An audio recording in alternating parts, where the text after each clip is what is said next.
दोस्तों हमें लगता है जो अर्थ की रोटेशनल स्पीड है ये हमेशा से कांस्टेंट रही है, पर ऐसा नहीं है। दो टाइम ऐसा है जब रोटेशनल स्पीड जो है अर्थ की वो बहुत ही कम हो गई थी। तो इसके बारे में डिटेल से जानेंगे। उससे पहले अगर आपने चैनल को सब्सक्राइब नहीं किया है तो प्लीज जरूर से कर लीजिए। एक नए स्टडी के अनुसार पृथ्वी के रोटेशनल स्पीड में दो बड़े स्लो डाउन देखने को मिले हैं जो पिछले कई करोड़ों सालों में हुए हैं, और ये दोनों घटनाएं जिंदगी के इतिहास में बहुत महत्वपूर्ण थीं।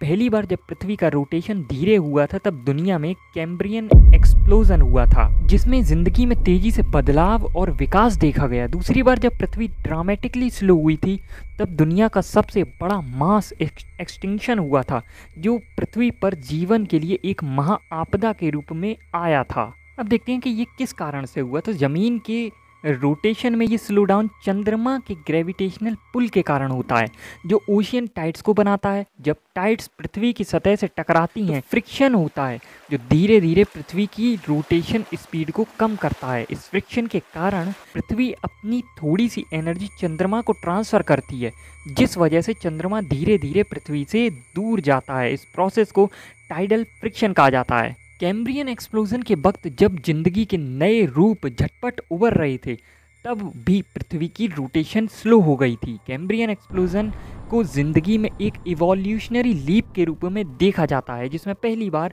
कॉम्प्लेक्स ऑर्गेनिज्म दुनिया में प्रकट हुए।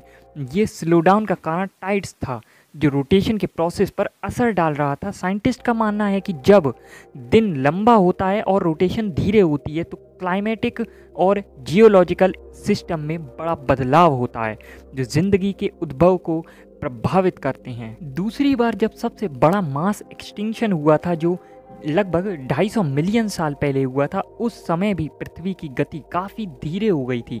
इस मास एक्सटिंक्शन में पृथ्वी के करीब 90% मरीन स्पीसीज और 70% टेरेस्ट्रियल स्पीसीज वाइप आउट हो गए थे। साइंटिस्ट कहते हैं कि रोटेशन के स्लो होने से ओशियन करेंट्स, टेम्परेचर पैटर्न्स और ग्लोबल क्लाइमेट में काफ़ी बड़े चेंजेस आए, जो बायोस्फीयर के लिए काफ़ी डिस्ट्रक्टिव साबित हुए थे। पृथ्वी की रोटेशन स्पीड हमेशा कांस्टेंट नहीं होती, हालांकि हमें लगता है कि एक दिन हमेशा 24 घंटे का होता है। असल में पृथ्वी की रोटेशन धीरे धीरे टाइम के साथ बदलती रहती है और इसके कई कारण हो सकते हैं। स्टडी के अनुसार पृथ्वी और चंद्रमा के बीच 700 मिलियन और 200 मिलियन साल पहले के दौरान लगभग 20,000 किलोमीटर का फासला बढ़ा। इस वजह से पृथ्वी के दिनों की लंबाई में लगभग 2.2 घंटों की बढ़ोतरी हुई। इस रिसर्च को मा चाओ की अगुवाई में चेंगडू यूनिवर्सिटी ऑफ टेक्नोलॉजी के इंस्टीट्यूट ऑफ सेडिमेंट्री जियोलॉजी के टीम ने 2 साल तक एनालाइज किया। उन्हीं की टीम ने ये कंक्लूड किया कि 2 महत्वपूर्ण टाइम पीरियड थे जब पृथ्वी के घूमने की स्पीड में खास तौर पर स्लो डाउन देखा गया। पहला टाइम पीरियड 650 से 500 मिलियन साल पहले का था, जो कैम्ब्रियन एक्सप्लोजन के दौरान हुआ, जब कॉम्प्लेक्स लाइफ फॉर्म जल्दी से डाइवर्सिफाई होने लगे। दूसरा स्लो डाउन 350 से 280 मिलियन साल पहले के दौरान हुआ, जो लगभग 250 मिलियन साल पहले के ग्रेट डाइंग यानी पर्मियन ट्राइएसिक एक्सटिंक्शन इवेंट के साथ कंसाइडेड हुआ। और इन टाइम पीरियड्स के बीच में 500 से 350 मिलियन साल पहले पृथ्वी के रोटेशन में कोई खास स्लो डाउन नहीं देखा गया। माँ कहती हैं कि इन 2 बड़े फास्ट स्लो डिक्लेरेशन पीरियड ने मरीन इकोसिस्टम के पहले विकास के लिए ज़रूरी कंडीशन का निर्माण किया हो सकता है।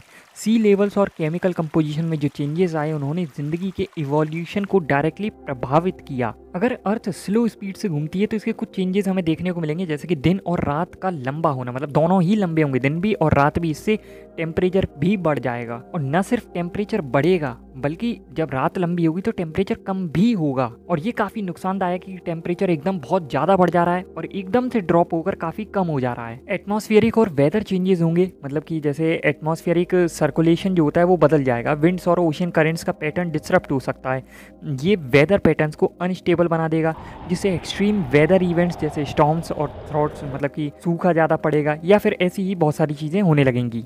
और स्ट्रॉन्गर टाइड्स, तो पूरा मैंने चंद्रमा का केस आपको बताया ही था इसमें, तो वो तो होने लगेगा। इसका असर मैग्नेटिक फील्ड पर भी पड़ेगा क्योंकि वो वीक हो जाएगी, और उससे जो मैग्नेटिक फील्ड है वो हमें सोलर रेडिएशन से बचाती है, तो उसमें काफ़ी ज़्यादा प्रॉब्लम देखने को मिलेगी। अर्थ के एक हिस्से पर तो बहुत अधिक गर्मी होगी और दूसरे पर बहुत अधिक ठंड हो जाएगी। इसके विपरीत अगर अर्थ लाइट स्पीड से घूमने लगे तो बहुत ही ज़्यादा चेंजेस हमें देखने को मिलेंगे। इसके ऊपर मैंने एक डिटेल्ड वीडियो बनाई हुई है, आई बटन में उसका लिंक मिल जाएगा, ज़रूर से देखना।